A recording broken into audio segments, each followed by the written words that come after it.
사랑하는 성도 여러분, 오늘 이 자리에 함께하신 모든 분들께 하나님의 크신 은혜와 평강이 가득하기를 주님의 이름으로 축복합니다. 본격적인 이야기에 앞서 만약 오늘 우리가 나누는 이 말씀이 누군가에게 힘이 되고 위로가 될 것이라 믿으신다면 잠시 시간을 내어 이 영상을 공유해 주십시오. 여러분의 구독과 좋아요는 저희가 계속해서 이 은혜의 메시지를 전하는 데 큰 힘이 됩니다. 이 작은 나눔의 실천 위에 하나님의 놀라운 축복이 함께하기를 기도합니다. 살다 보면 우리는 누구에게나 어려운 순간을 마주하게 됩니다. 불안과 두려움이 엄습하고 삶의 문제들이 거대한 산처럼 느껴질 때가 있습니다. 그럴 때 여러분은 가장 먼저 어디로 달려가십니까? 저는 어떤 문제가 생기면 걷지 않고 달려갑니다. 바로 주님의 약속을 향해 하나님께서 내게 하신 말씀을 향해 달려갑니다. 하나님께서 마지막으로 내게 뭐라고 하셨는지, 이 시기를 위해 내 마음에 무엇을 심어주셨는지를 되새깁니다.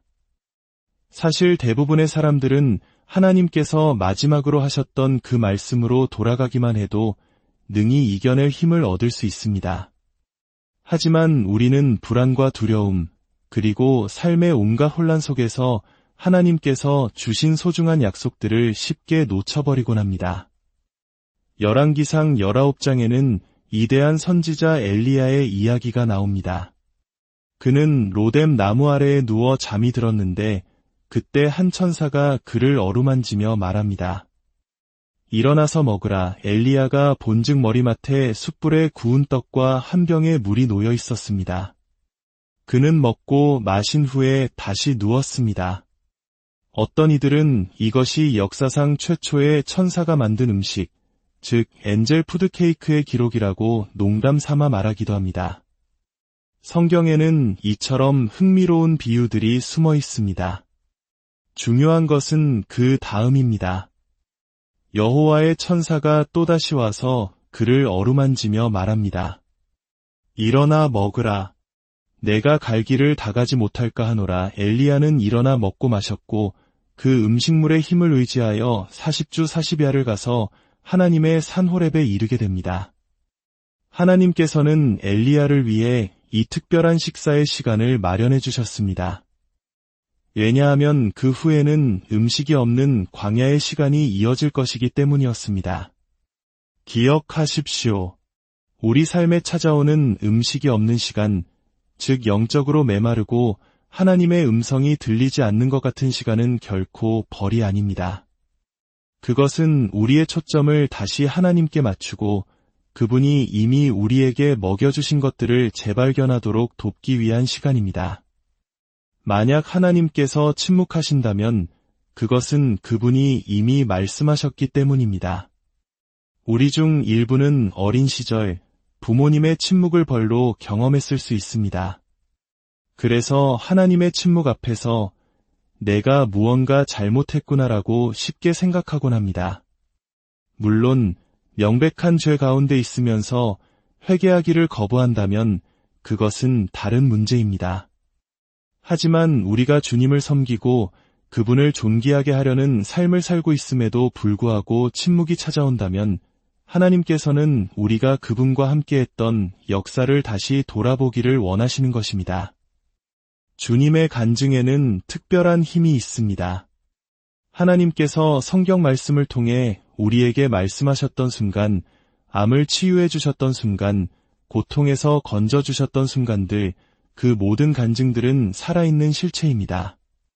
그것은 결코 죽지 않습니다. 영원토록 하나님께서 우리 각자에게 행하신 모든 일들은 그분의 성품과 위대하심, 그리고 그분의 언약을 생생하게 선포할 것입니다. 그러므로 우리에게 하나님과 함께한 역사가 있다면, 삶의 특정 상황 속에서 주님을 만났던 경험이 있다면 그것이 위기의 순간이었든 축복의 순간이었든 상관없습니다. 그 순간들을 성경의 밑줄을 긋고 표시를 해두십시오. 그리고 애틋한 마음으로 그 순간을 다시 찾아가 보십시오. 하나님을 조종하려는 마음이 아니라 떨기나무 앞에서 나를 만나주셨던 그 하나님께 감사하는 마음으로 그 순간을 다시 방문할 때 우리 안에서 무언가 다시 불타오르기 시작할 것입니다. 20년 전에 일어났던 일이라도 바로 지금 이 순간처럼 생생하게 살아납니다. 하나님의 침묵은 우리 영혼을 향한 이정표입니다. 그분의 음성이 여전히 살아있는 곳, 즉 그분이 이미 말씀하셨고 이미 행하신 그곳으로 우리를 인도하는 것입니다. 하나님께서는 말씀으로 우리에게 영적인 양식을 공급하십니다. 성경은 사람이 떡으로만 살 것이 아니요 하나님의 입으로부터 나오는 모든 말씀으로 살 것이라고 말씀합니다. 우리는 그분이 말씀하시기에 살아갑니다. 어떤 사람은 성경 한 구절에서 너무나 큰 은혜를 받아서 더 이상 읽을 필요가 없다고 말할지도 모릅니다. 하지만 상상해 보십시오. 세상에서 가장 좋은 한우 레스토랑에 가서 최고급 등심 스테이크를 주문했습니다.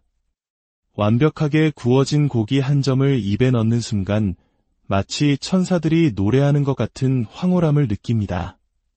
그런데 그 한 입을 먹고 나서 정말 맛있었어. 이제 더는 필요 없어 라고 말할 수 있을까요? 아닙니다. 우리는 그 첫 한 입의 감동을 맛본 순간 어떻게 하면 다음 한 입을 더 맛있게 먹을 수 있을지 고민하게 될 것입니다.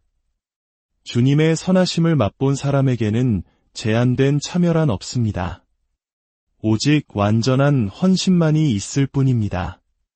주님이 얼마나 좋으신 분인지 맛보고 알게 되면 우리는 그분의 선하심이라는 거대한 바다에 온전히 몸을 던져 그분이 주시는 모든 것을 경험하고 싶어집니다. 하나님의 침묵이 40일간 이어질 때 우리가 무언가 잘못했다고 생각하면 문제점만 찾게 됩니다. 하지만 그분의 성품을 신뢰한다면 우리는 그분의 임재를 찾게 될 것입니다. 주님은 말씀하셨습니다. 내가 내 원수의 목전에서 내게 상을 차려주리라. 모든 순간, 모든 계절을 위한 은혜가 있습니다. 그 은혜는 차고 넘칩니다. 하나님은 풍성하시지만 낭비하지는 않으시는 분입니다. 남은 떡과 물고기 조각들을 다 모으게 하신 것을 기억하십시오.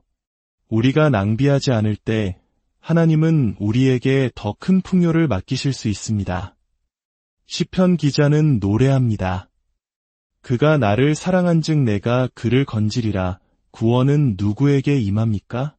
바로 그들의 사랑을 하나님께 고정한 사람들, 그 마음의 애정을 계속해서 하나님께 두는 사람들에게 임합니다.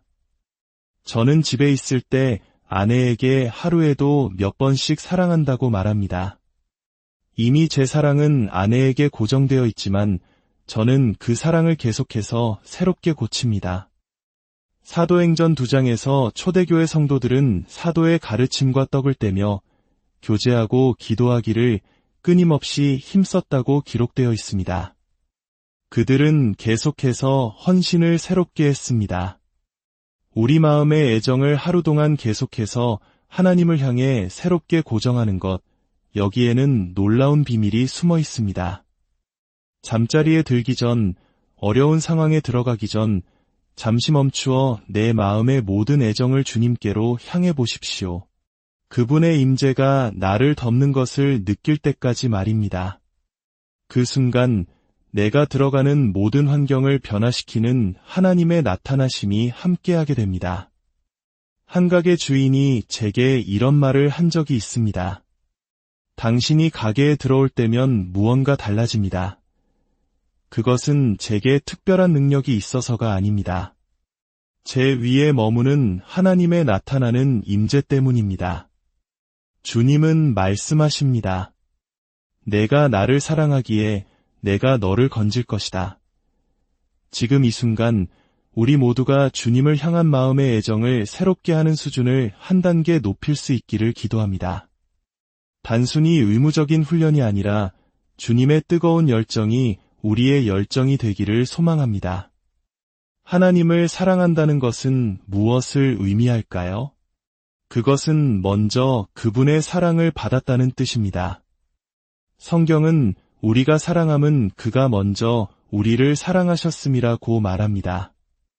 우리가 하나님을 사랑할 때 우리는 그분이 우리에게 주신 사랑으로 그분께 다시 사랑을 돌려드리는 것뿐입니다.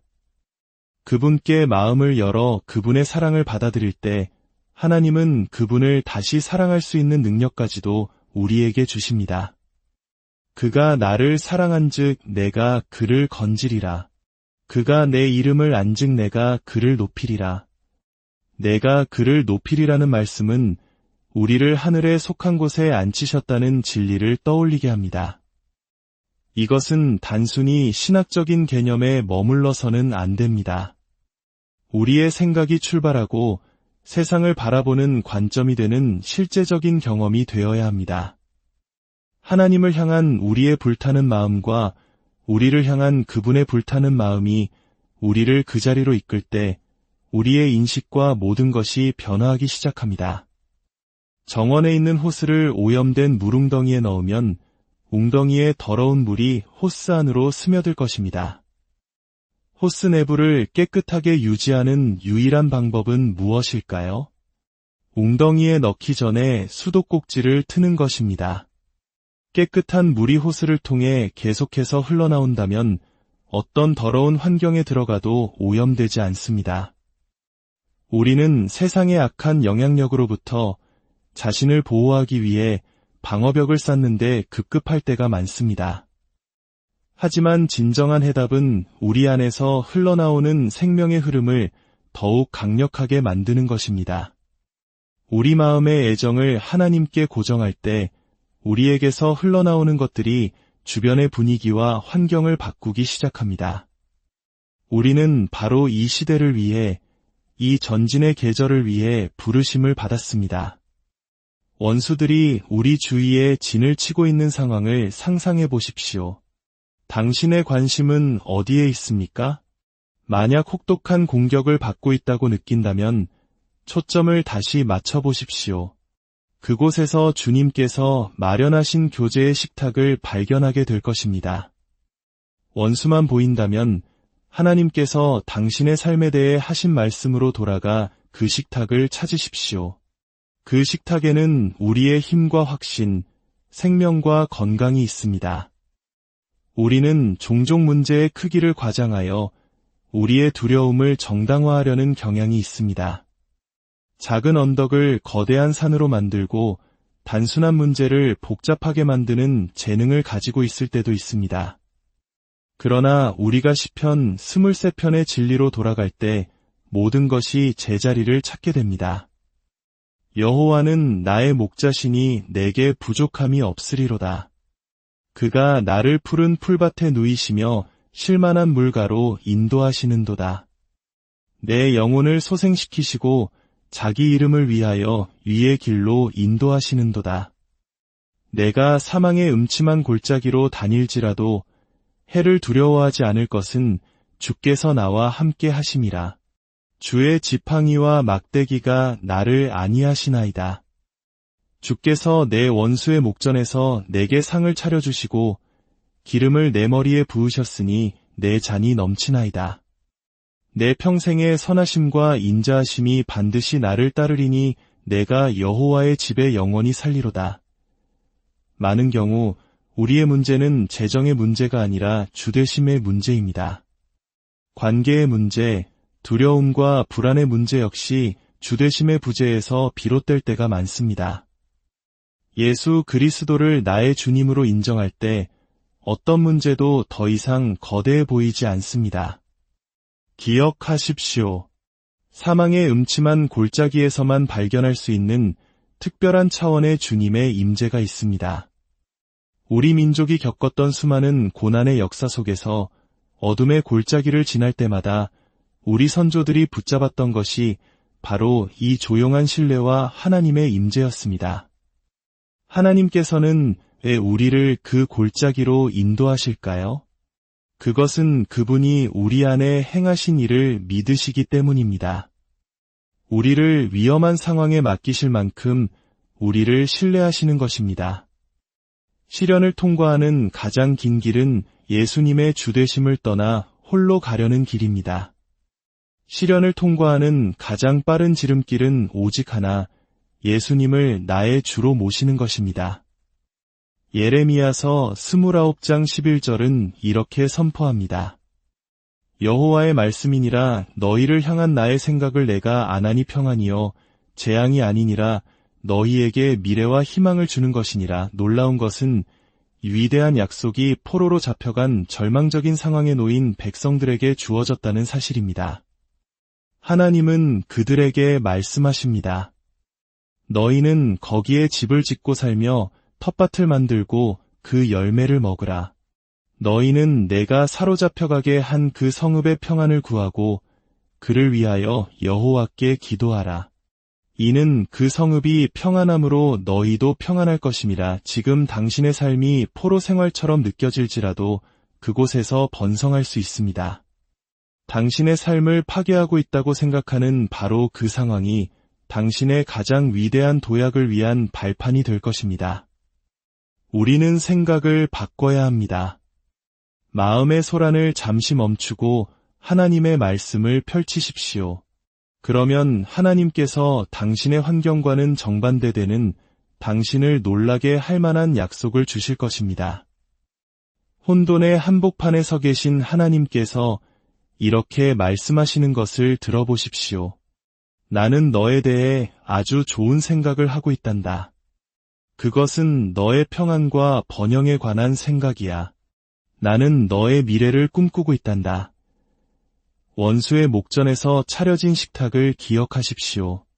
그 식탁은 교제와 영양 공급, 그리고 강건함의 자리입니다.